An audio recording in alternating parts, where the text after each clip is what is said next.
大家好，我是丽丽。把红糖水倒入面粉的碗中，出锅瞬间变成一道非常经典的美食。河南有个师傅就是靠这道美食1年的时间在城里买车又买房。今天不小心学会了这个配方，就赶紧分享给大家，快跟着视频来学习一下吧。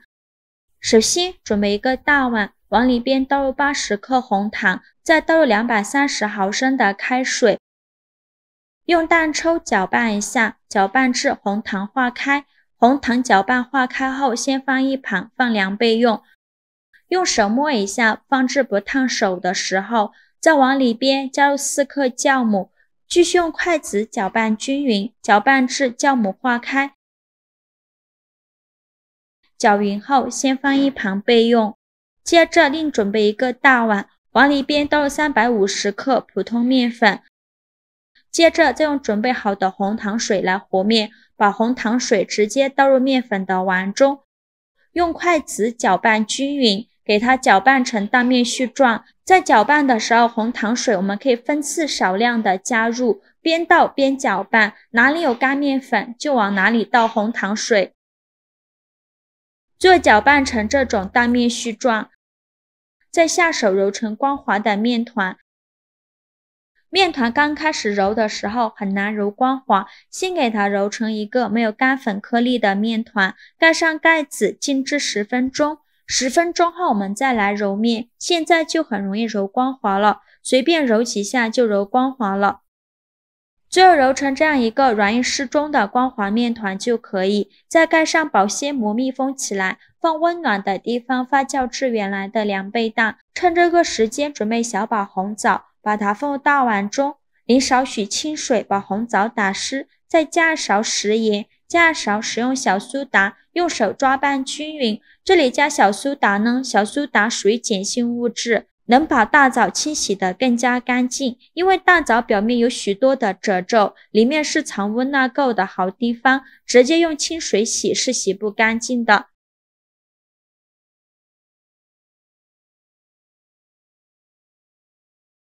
清洗一遍之后，给它控水捞出，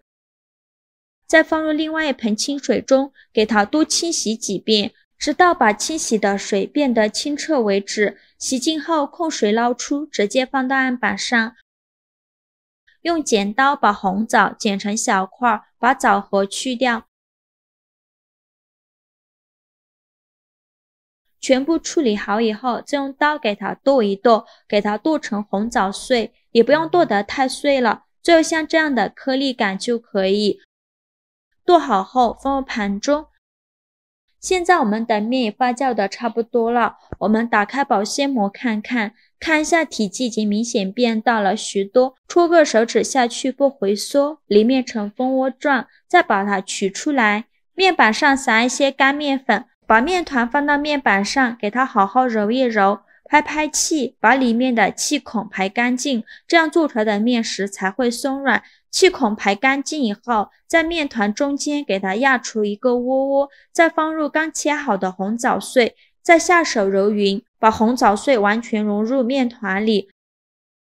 揉匀后，再把面团揉光滑，最后揉成这样一个光滑的面团，然后给它搓成长条，也不用搓得太细了，像视频中这样的长条就可以。再分成大小均的小面剂，每个面剂约100克左右，我这里一共分了6个面剂。切好之后取一个面剂，给它好好揉一揉，由外向内揉，把表面揉光滑了。表面揉光滑后，再把底部收严实，然后翻个面整理一下，最后整理成这样一个圆溜溜的小面团就可以，然后再给它搓成长条，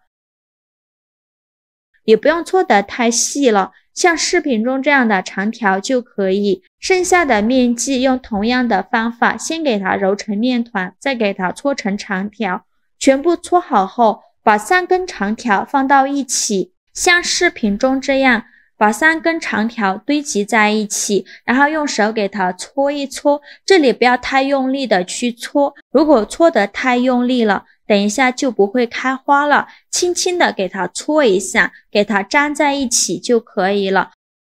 然后再分成大小均匀的小面剂，全部切好之后，取一个面剂给它整理一下，像这样一个生胚就做好了，剩下的用同样的方法给它处理完。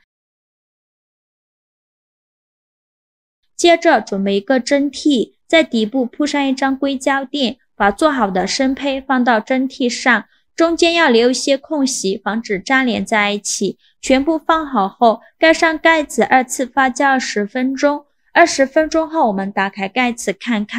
一下体积明显变大了许多，用手指按压能迅速回弹，像这样就2次发酵好了。然后冷水上锅蒸，盖上盖子，大火蒸30分钟。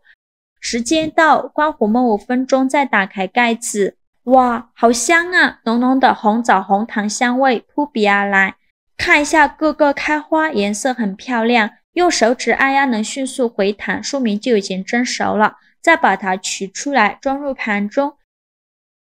像这样非常好吃的红枣红糖开花馒头就做好了，浓浓的红枣红糖香味，各个开花非常漂亮，加了红枣在里面，枣香浓郁，比白馒头更有滋味。开花的造型更柔软，更有食欲，香甜柔软，而且非常的蓬松，内部组织绵软细腻，吃起来又香又甜，比面包还要好吃，用来当早餐或者是主食都可以。我们一次可以多做一些，一顿吃不完的，把它放到保鲜盒或者是保鲜袋里密封起来，放冰箱冷冻保存，放上1个月都不会坏，想吃的时候直接取出来蒸一下就可以吃了，非常的简单省事，做法真的是没有任何难度。用我这个方法来，保证各个开花颜色透亮，喜欢的朋友就赶快收藏起来试试吧。好了，今天视频就分享到这里了。